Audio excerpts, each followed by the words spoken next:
السلام علیکم ورحمۃ اللہ وبرکاتہ۔ آج کلاس ہشتم یعنی 8th کلاس کا سبق نمبر 8، سورہ انفال کا سبق نمبر 8 اور لیکچر نمبر 3 ہے جو آن لائن چل رہا ہے۔ تو اس کے لیے آپ اپنی کتابیں وغیرہ کھول لیں اور سبق سے پہلے قرآن پاک کے اس رکوع کی تلاوت کو سماعت کریں بڑے ادب سے اور بڑی توجہ کے ساتھ۔ وَلَا يَحْسَبَنَّ الَّذِينَ كَفَرُوا سَبَقُوا إِنَّهُمْ لَا يُعْجِزُونَ۔ اور اگر تم کو کسی قوم سے دغابازی کا خوف ہو تو ان کا عہد انہی کی طرف پھینک دو کہ اس طرح تم سب برابر ہو جاؤ۔ کچھ شک نہیں کہ اللہ دغابازوں کو دوست نہیں رکھتا، اور کافر یہ خیال ہرگز نہ کریں کہ وہ آگے نکل گئے ہیں، وہ ہمیں عاجز نہیں کر سکتے۔ وَأَعِدُّوا لَهُم مَّا اسْتَطَعْتُم مِّن قُوَّةٍ وَمِن رِّبَاطِ الْخَيْلِ تُرْهِبُونَ بِهِ عَدُوَّ اللَّهِ وَعَدُوَّكُمْ وَآخَرِينَ مِن دُونِهِمْ لَا تَعْلَمُونَهُمُ اللَّهُ يَعْلَمُهُمْ وَمَا تُنفِقُوا مِن شَيْءٍ فِي سَبِيلِ اللَّهِ يُوَفَّ إِلَيْكُمْ وَأَنتُمْ لَا تُظْلَمُونَ۔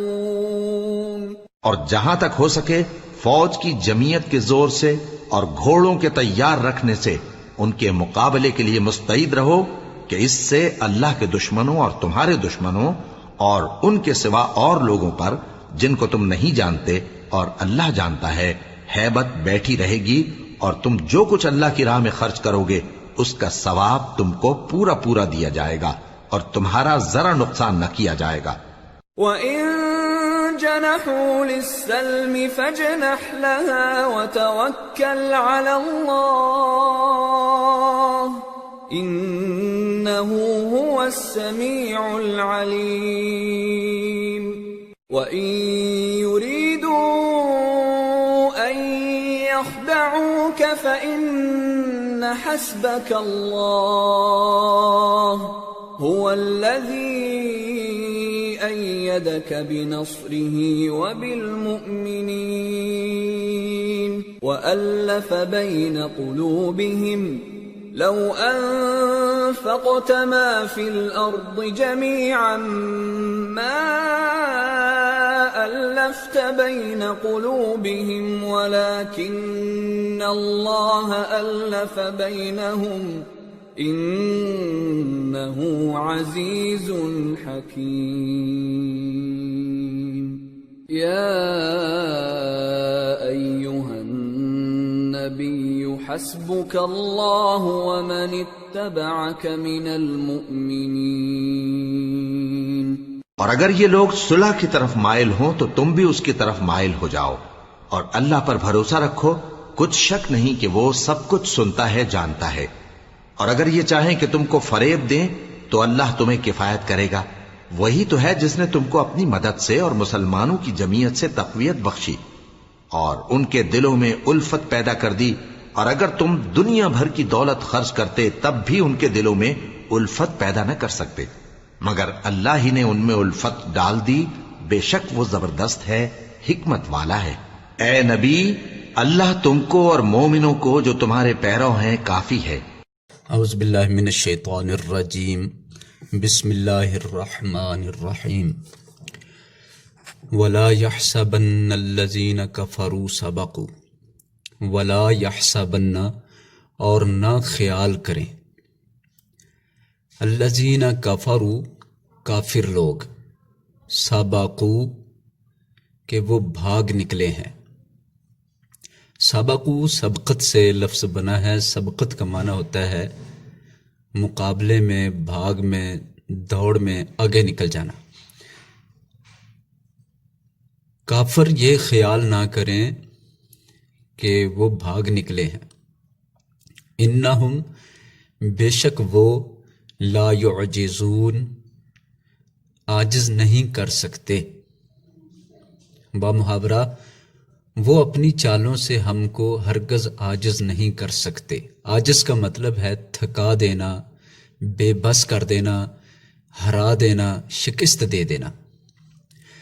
تو کافر لوگ اپنی چال بازیوں سے، مکاریوں سے اور اپنی چالوں سے ہم کو عاجز نہیں کر سکتے، بے بس نہیں کر سکتے، تھکا نہیں سکتے۔ پوری آیت کا مطلب یہ ہے کہ کافر لوگ اپنی چالوں اور مکاریوں کی وجہ سے اللہ تعالیٰ کو ناکام نہیں کر سکتے، نعوذ باللہ اللہ تعالیٰ کو بے بس نہیں کر سکتے اور اللہ کی پکڑ سے بھاگ نہیں سکتے۔ وَأَعِدُّوا لَهُم مَّا اسْتَطَعْتُمْ، اور تیار رکھو، مستعد رہو، لہم ان کے لیے یعنی کافروں کے لیے، مستطعتم جہاں تک زور چلے، جہاں تک ہو سکے۔ استطاعت کا معنی ہے انسان کا اپنا بس، اپنی طاقت اور اپنی ہمت۔ مستطعتم جہاں تک تمہاری طاقت ہو، جہاں تک تمہارا زور ہو، جہاں تک ہو سکے۔ من قوت زور سے، قوت سے، ومن رباط الخیل اور گھوڑوں کے تیار رکھنے سے۔ رباط کا معنی تیار رکھنا۔ رباط اصل میں وہ تیاری ہے جو سرحد پر دشمن کے مقابلے کے لیے کی جاتی ہے۔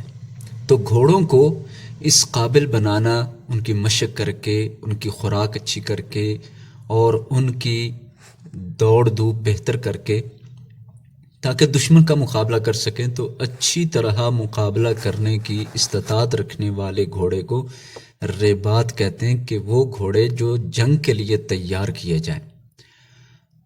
وَمِن رِّبَاطِ الْخَيْلِ اور گھوڑوں کے تیار رکھنے سے۔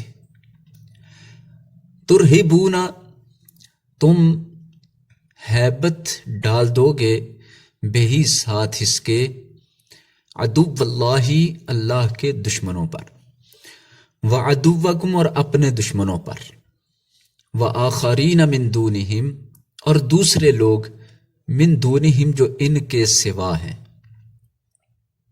بامحاورہ، اور جہاں تک ہو سکے فوج کی جمعیت کے زور سے اور گھوڑوں کے تیار رکھنے سے ان کے مقابلے کے لیے مستعد رہو۔ مستعد کا معنی تیار رہو، کہ اس سے خدا کے دشمنوں اور تمہارے دشمنوں اور ان کے سوا اور لوگوں پر جن کو تم نہیں جانتے اور خدا جانتا ہے، ہیبت بیٹھی رہے گی۔ لا تعلمونہم نہیں تم جانتے ان کو، اللہ یعلمہم اللہ جانتا ہے ان کو۔ یہاں تک کا بامحاورہ ہو گیا، جس کا مطلب یہ ہے کہ دشمن کافر لوگ ان کے مقابلے کے لیے ہر دم تیار رہو۔ تمہارے پاس ساز و سامان کم ہے یا زیادہ ہے، تم اپنی ہر دم ذہنی طور پر تیاری رکھو، اور جہاں تک ہو سکے قوت تیار کرو، اور جہاں تک ہو سکے گھوڑے تیار کر لو۔ دو چیزیں بتائی گئیں، ایک قوت تیار کرو جتنی ہو سکے، اور گھوڑے جنگ کے قابل بناؤ جتنے بھی ہو سکیں۔ اس کا فائدہ یہ ہوگا کہ تم اس تیاری کے ساتھ اللہ کے دشمن، اپنے دشمن اور جو چھپے ہوئے لوگ ہیں جن کو تم نہیں جانتے اللہ جانتا ہے، ایسے دوسرے سب لوگ بھی ہیبت زدہ ہو جائیں گے۔ تمہاری تیاری دیکھ کر، تمہاری جنگ کے لیے تیاری کی وجہ سے وہ بھی خوف زدہ ہو جائیں گے۔ تو پتہ چلا کہ جنگ کی تیاری کرنا ہر مسلمان کی ذمہ داری ہے۔ جنگ کی تیاری کے لیے جہاں تک ہو سکے اتنی تیاری کر لی جائے، اور دشمن کے مقابلے کے لیے ہمہ وقت ذہن تیار رہے۔ تو اس کا یہ فائدہ رہے گا کہ دشمن بغیر جنگ کے ہی ڈر جائے گا، اور جو چھپے ہوئے مخالفین ہیں، ظاہری دشمن نہیں ہیں، وہ بھی ڈر جائیں گے۔ گویا بغیر جنگ کے صرف تیاری رکھنے کی وجہ سے ہی دشمن خوف زدہ ہو جاتے ہیں۔ وما تنفقوا، اور جو تم خرچ کرو گے، من شیئن، کچھ بھی، فی سبیل اللہ، اللہ کی راہ میں، یوفا الیکم، پورا پورا دیا جائے گا تمہیں۔ یوفا کا لفظ وفا سے بنا ہے، وفا کا معنی ہوتا ہے پورا کرنا۔ جیسے ہم اردو زبان میں بولتے ہیں کہ وعدہ وفا کرو، تو وعدہ پورا کرنے کو وفا کہتے ہیں۔ یوفا الیکم، پورا پورا دیا جائے گا تمہیں، وانتم، اور تم، لا تظلمون، نہیں ظلم کیے جاؤ گے۔ یہ لفظی ترجمہ تھا، اب با محاورت ترجمے میں مزید آسانی ہو جائے گی۔ اور تم جو کچھ راہ خدا میں خرچ کرو گے، اس کا ثواب تم کو پورا پورا دیا جائے گا اور تمہارا ذرا نقصان نہیں کیا جائے گا۔ آیت کے اس دوسرے حصے میں اس بات کو بیان کیا گیا کہ جہاد کا رستہ یہ اللہ کا رستہ ہے، اور اس رستے میں جتنا کچھ بھی تم خرچ کرو گے، جو کچھ بھی خرچ کرو گے، اس کا تمہیں پورا پورا بدلہ ملے گا اور تمہارے ساتھ ذرا بھی نقصان نہیں ہوگا۔ لہذا اللہ کی راہ جہاد کی راہ ہے، اور جہاد کی راہ میں خرچ کرنے کا بہت اجر بھی ہے، اور پھر اس کا پورا پورا بدلہ بھی ملنے والا ہے۔ وَإِن جَنَحُوا لِلسَّلْمِ فَاجْنَحْ لَهَا، اور اگر وہ مائل ہو جائیں، جناحو کا معنی مائل ہو جائیں، لِلسَّلْمِ، صلح کے لیے، فَاجْنَحْ لَهَا، تو بھی مائل ہو جا اس کی طرف۔ با محاورہ، اور اگر یہ لوگ صلح کی طرف مائل ہوں تو تم بھی اس کی طرف مائل ہو جاؤ۔ اس جملے سے پتہ چلا کہ اگر دشمن کافر جنگ کی بجائے امن کی طرف آنا چاہے، صلح کی طرف آنا چاہے، تو اللہ تعالیٰ کی طرف سے اس بات کا حکم دیا گیا ہے کہ تم بھی صلح کے لیے مائل ہو جاؤ، تیار ہو جاؤ، کیونکہ مسلمان کا مقصد لڑائی جھگڑا ہی نہیں، فساد اور خرابی نہیں۔ مسلمان تو جب بھی تلوار اٹھاتا ہے یا لڑائی کرتا ہے تو امن قائم کرنے کے لیے، فساد ختم کرنے کے لیے کرتا ہے۔ لہٰذا اگر دشمن فساد ختم کرے اور صلح کی پیشکش کرے اور صلح کی طرف بڑھنا چاہے، تو مسلمانوں کو بھی اسی بات کی تعلیم دی گئی ہے، ہدایت کی گئی ہے کہ وہ بھی صلح کی طرف مائل ہو جائیں۔ وَتَوَكَّلْ عَلَى اللَّهِ، اور بھروسہ رکھو اللہ پر، اِنَّهُ هُوَ السَّمِيعُ الْعَلِيمُ، بے شک وہی سننے جاننے والا ہے۔ با محاورہ، اور خدا پر بھروسہ رکھو، کچھ شک نہیں کہ وہ سب کچھ سنتا اور جانتا ہے۔ مطلب یہ ہے کہ اگر وہ لوگ دل سے صلح نہیں کر رہے اور حقیقت میں صلح کے لیے خواہش مند نہیں بلکہ صرف دھوکہ دینے کے لیے صلح کر رہے ہیں، تو آپ اللہ پر بھروسہ رکھیں، اللہ تعالیٰ آپ کے ساتھ ہے۔ اگر وہ دھوکہ دیں گے تو دھوکے کی سزا بھی انہی کو ملے گی۔ وَإِن يُرِيدُوا، اور اگر یہ چاہیں، یریدو مانا ارادہ کریں، چاہیں، ان یخدعوکا، کہ وہ دھوکہ دیں آپ کو، فریب دیں آپ کو۔ یخدع خدا سے لفظ بنا ہے، خا دال عین، خدا، خدا کہتے ہیں دھوکہ، فریب۔ ان یخدعوکا، کہ دھوکہ دیں تجھے، فإن حسبک اللہ، تو بے شک کافی ہے آپ کو اللہ۔ با محاورہ، اور اگر یہ چاہیں کہ تم کو فریب دیں تو خدا تمہیں کفایت کرے گا۔ کفایت کا مطلب کافی ہوگا، ہر لحاظ سے کافی ہوگا، مدد کرنے میں اللہ ہی کافی ہوگا۔ هو الذی ایدک، وہی ہے جس نے تقویت بخشی تجھے، ایدہ مانا تائید کرنا، سپورٹ کرنا، طاقت دینا، قوت دینا، اسی کو تقویت کہتے ہیں۔ هو الذی، وہی ہے جس نے ایدک، تقویت بخشی تجھے، بنصرہ، اپنی مدد سے، وبالمؤمنین، اور مومنوں کی جماعت سے۔ با محاورہ، وہی تو ہے جس نے تم کو اپنی مدد سے اور مسلمانوں کی جمعیت سے تقویت بخشی۔ جمعیت کا معنی جماعت ہوتا ہے، مسلمانوں کی جماعت سے قوت بخشی، اور تقویت کا معنی قوت بھی کیا جا سکتا ہے، قوت بخشی۔ وَأَلَّفَ بَيْنَ قُلُوبِهِمْ، اور الفت پیدا کی، بین قلوبہم، ان کے دلوں میں۔ با محاورہ، اور ان کے دلوں میں الفت پیدا کر دی۔ الفت مانا محبت، ایک دوسرے کے ساتھ لگاؤ، ایک دوسرے کے ساتھ میلان، پیدا کر دیا اور ان کے دلوں میں الفت پیدا کر دی. لو انفقت ما فی الارض، لو اگر انفقتا تم خرچ کر دیتے، ما فی الارض جو زمین میں ہے، جمیعاً سارا یا سب، ما الفتا نہیں تم الفت پیدا کر سکتے بین قلوبہم ان کے دلوں میں. بامحاورہ اگر تم دنیا بھر کی دولت خرچ کرتے تب بھی ان کے دلوں میں الفت پیدا نہ کر سکتے. وَلَكِنَّ اللَّهَ أَلَّفَ بَيْنَهُمْ، اور لیکن اللہ نے الف الفت ڈال دی، بینہم ان میں، مگر خدا ہی نے ان میں الفت ڈال دی. وَلَكِنَّ کا معنی ہے اور لیکن. بامحاورہ میں مگر بھی کیا جا سکتا ہے، لیکن اس لیے کیا گیا ہے کہ عربک میں اور اردو میں دونوں لفظوں کی شکل ایک جیسی ہے، دونوں کی پڑھائی اور تلفظ سیم ہے، ایک جیسا ہے، تو ترجمہ لفظی یاد کرنا آسان رہتا ہے جب اردو اور عربی کا ایک جیسا معنی بن رہا ہو. ولیکن اللہ، اور لیکن اللہ فا نے الفت ڈال دی بینوں میں، انہو بے شک وہ عزیز زبردست، حکیم حکمت والا ہے. بامحاورہ مگر خدا ہی نے ان میں الفت ڈال دی، بے شک وہ زبردست اور حکمت والا ہے. اس آیت میں اللہ تعالیٰ نے اپنا ایک بہت بڑا احسان یاد کروایا، اور وہ ہے دلوں میں الفت پیدا کرنے کا احسان، کہ مسلمانوں کو اللہ تعالیٰ نے ایک دوسرے کے لیے محبت کرنے والا، الفت کرنے والا، احساس کرنے والا، درد محسوس کرنے والا ہمدرد بنا دیا ہے. لہٰذا اللہ تعالیٰ کا یہ احسان ہے، اور اللہ تعالیٰ نے اس احسان کو اس طرح بیان فرمایا کہ اللہ ہی وہ ذات ہے جس نے ان مومنوں کے دلوں میں الفت ڈال دی.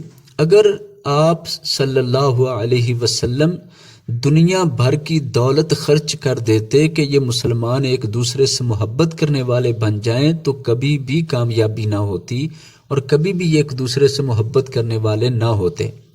لیکن یہ اللہ ہی ہے جس نے ان کے دلوں میں الفت پیدا کر دی ہے، بے شک وہ تو بہت زبردست اور بڑی حکمت والا ہے.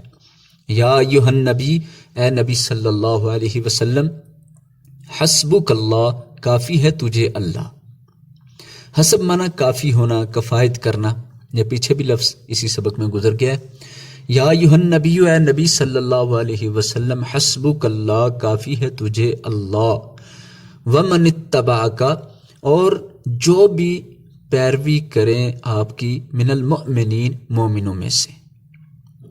یہ لفظی ترجمہ تھا، با محاورہ اور زیادہ آسان ہو جائے گا. اے نبی صلی اللہ علیہ وسلم، خدا تم کو اور مومنوں کو جو تمہارے پیرو ہیں کافی ہے. پیرو کا مطلب پیروکار، پیروی کرنے والے، اتباع کرنے والے، آپ کے پیچھے پیچھے چلنے والے. تو آخری آیت بہت اہم آیت ہے، اس کا لفظی با محاورہ ترجمہ اچھی طرح تیار ہونا چاہیے. یہ ایم سی کیوز میں بھی آ جاتا ہے اور بعض اوقات شارٹ کوسچن میں بھی، کہ آپ صلی اللہ علیہ وسلم اور مومنوں کے لیے اللہ تعالیٰ کے کافی ہونے کے متعلق قرآن میں کیا ارشاد فرمایا گیا ہے. تو اللہ تعالیٰ نے فرمایا آپ صلی اللہ علیہ وسلم کو اور جو بھی آپ کی پیروی کرنے والے مسلمان ہیں ان کو اللہ ہی کافی ہے. اسی طرح ایک سوال یہ پوچھا جا سکتا ہے کہ اگر کافر لوگ، دشمن لوگ صلح کے لیے آمادہ ہوں تو مسلمانوں کو کیا کرنا چاہیے. دوسری بات، اگر صلح کے بہانے فریب اور دھوکہ دینے کی کوشش دشمن کر رہا ہو تو پھر کیا ہدایات دی گئی ہیں. اور تیسری بات، مسلمانوں کی آپس میں دلوں کی الفت کے متعلق کیا ارشاد فرمایا گیا. ان تمام چیزوں کو اس ترجمہ کے اندر تلاش کیا جا سکتا ہے. لفظی با محاورہ ترجمہ اچھی طرح تیار کر لینا چاہیے. اس کے بعد الکلمات و تراکیب میں تقریباً 7 الفاظ جو اس سبق کے اہم ترین الفاظ ہیں ان کے معنی دیے گئے ہیں، ان کو لفظ بلفظ یاد کر لینا چاہیے. التمارین میں صرف ایک سوال ہے جس کا جواب دینا ہے، اور باقی دوسرے سوال میں 3 آیتوں کا ترجمہ اور مفہوم بیان کرنا ہے. لہذا ہم سوال کا جواب دیتے ہیں. ان آیات میں جہاد کی تیاری کے بارے میں اللہ تعالیٰ نے کیا حکم دیا ہے؟ ان آیات میں جہاد کی تیاری کے بارے میں اللہ تعالیٰ نے حکم دیا ہے کہ جہاں تک ہو سکے فوج کی جمعیت کے زور سے اور گھوڑوں کے تیار رکھنے سے ان کے مقابلے کے لیے مستعد رہو، کہ اس سے خدا کے دشمنوں اور تمہارے دشمنوں اور ان کے سوا اور لوگوں پر جن کو تم نہیں جانتے اور خدا جانتا ہے ہیبت بیٹھی رہے گی، اور تم جو کچھ راہ خدا میں خرچ کرو گے اس کا ثواب تم کو پورا پورا دیا جائے گا اور تمہارا ذرا نقصان نہیں کیا جائے گا۔ یہاں تک سوال کا جواب ہے جو کہ آیت نمبر 2 ہے، اسی سبق کی پہلی لائن سے شروع ہو رہی ہے۔ دوسری آیت مکمل جس آیت کا نمبر 60 ہے، یہ 60 نمبر آیت اس سوال کا جواب ہے۔ اس سوال کے جواب کو بھی اچھی طرح تیار کر لینا چاہیے۔ السلام علیکم ورحمۃ اللہ وبرکاتہ۔ الجزء الثانی، اسلامیات کا دوسرا حصہ۔ اسلامیات میں اصل میں 3 حصے ہیں۔ پہلا حصہ آیات کا ترجمہ، دوسرا حصہ احادیث مبارکہ، اور تیسرا حصہ موضوعاتی مطالعہ، جس میں مختلف قسم کے اخلاقی پہلو، عقائد کے پہلو سکھائے گئے ہیں۔ تو یہ 3 حصوں پر مبنی کتاب ہے۔ ہم نے پہلے حصے سے 2 سبق پڑھ لیے ہیں۔ سورۃ الانفال سے سبق نمبر 1 یعنی رکوع نمبر 1، سبق نمبر 2 یعنی رکوع نمبر 2 رکوع ہم نے پڑھ لیے۔ اب اس کے ساتھ ساتھ اس کتاب کا دوسرا حصہ من ہدی الحدیث، حدیث مبارکہ کا ہے۔ تو یہ سب سے پہلی حدیث ہمارے سامنے ہے، افضل الاعمال لا الہ الا اللہ و افضل الدعاء الاستغفار۔ حضور صلی اللہ علیہ وسلم نے فرمایا، سب سے زیادہ فضیلت والا عمل لا الہ الا اللہ اور بہترین دعا استغفار ہے۔ اس ترجمے سے معلوم ہوا کہ سب سے زیادہ فضیلت والا عمل لا الہ الا اللہ ہے اور بہترین دعا استغفار ہے۔ اگر اسی بات کو MCQs میں پوچھ لیا جائے کہ سب سے افضل عمل کون سا ہے، تو اس کا بھی پتہ ہونا چاہیے کہ وہ لا الہ الا اللہ ہے۔ اور اگر یہ پوچھ لیا جائے کہ بہترین دعا کون سی ہے، تو معلوم ہونا چاہیے کہ سب سے بہترین دعا استغفار ہے۔ تشریح، حضور اکرم صلی اللہ علیہ وسلم کی اس حدیث مبارکہ کے 2 حصے ہیں۔ پہلے حصے میں اللہ تعالیٰ کی توحید کے اقرار کو سب سے فضیلت والا عمل قرار دیا گیا ہے۔ توحید کا معنی ہوتا ہے ایک ماننا، یعنی اللہ تعالیٰ کو ایک ماننے کا اقرار معنی قبول کرنا۔ سب سے فضیلت والا عمل، فضیلت کہتے ہیں عزت والا، عظمت والا، برتری والا، بزرگی والا عمل قرار دیا گیا، جبکہ دوسرے حصے میں استغفار یعنی اللہ کے حضور اپنی غلطیوں اور گناہوں کی معافی طلب کرنے کو سب سے فضیلت والی دعا قرار دیا گیا ہے۔ حدیث کے پہلے حصے میں ارشاد ہے، افضل الاعمال لا الہ الا اللہ، یعنی اللہ کے سوا کسی دوسرے کو الہ نہ ماننے کا اقرار۔ الہ مانا معبود، جس کی عبادت کی جائے، اور اپنے عمل سے اس عقیدے کا اظہار۔ عقیدہ کہتے ہیں مضبوط اور پختہ سوچ، نظریہ۔ جس طرح گرہ پختہ باندھ دی جاتی ہے، اس طرح جو سوچ ہمارے دل کے اندر پختہ باندھ دی جائے، جس کو کبھی ہلایا نہ جا سکتا ہو، اسے عقیدہ کہتے ہیں۔ اس عقیدے کا اظہار سب سے فضیلت اور عظمت والا عمل ہے۔ لا الہ الا اللہ میں لفظ الہ سے مراد ایسی ذات ہے جس کی عبادت کی جائے، جس سے بے پناہ محبت اور عقیدت ہو، وہ اللہ ہی کی ذات ہے، جس نے ہمیں پیدا کیا، ہمیں عقل اور بصیرت عطا کی، ہمیں نہ صرف زندگی دی بلکہ زندگی کی تمام نعمتیں عطا کی۔ ہمیں چاہیے کہ اپنے قول اور فعل سے، قول کہتے ہیں بات کو اور فعل کہتے ہیں کام کو، اسی ذات کو الہ مانیں، اسی کی عبادت کریں اور اسی سے سب سے زیادہ محبت کریں۔ اس پیراگراف میں سب سے اہم ترین بات یہ آئی ہے کہ لا الہ الا اللہ میں لفظ الہ سے مراد کیا ہے۔